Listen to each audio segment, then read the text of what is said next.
অনেক অভিজ্ঞতা সম্পন্ন একজন শিক্ষক। সমস্যা হলো যে সঠিকভাবে সঠিক বিষয়টা তুলে ধরতে পারে না। তার কিছুটা নার্ভাসনেস কাজ করে।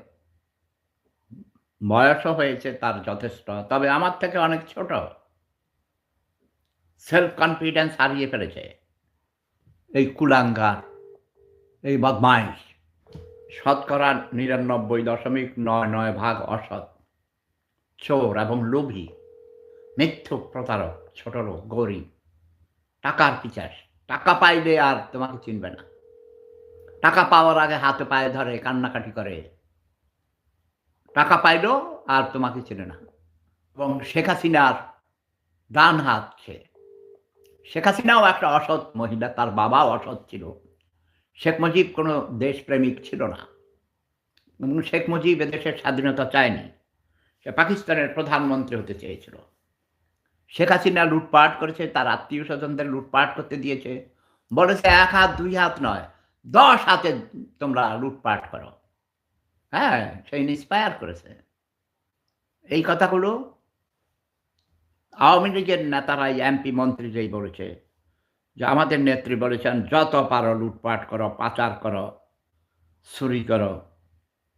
কাজেই আমি চাই না বাংলাদেশে কোনো পরিবারতন্ত্র ফিরে আসুক।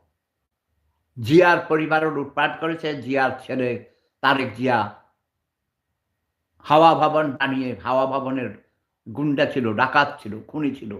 তার টর্চারিং সেল ছিল, যেটাকে আয়নাঘর বলে। সেটা ইন্টারোগেশন সেল।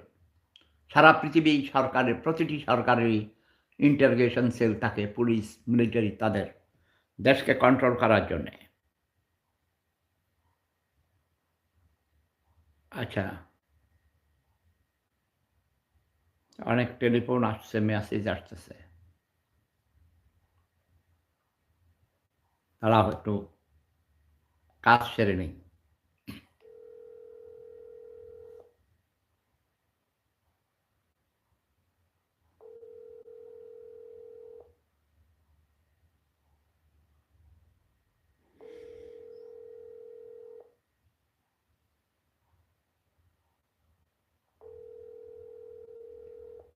বাঙ্গাল বাঙ্গালা বাংলাদেশের মানুষ হইল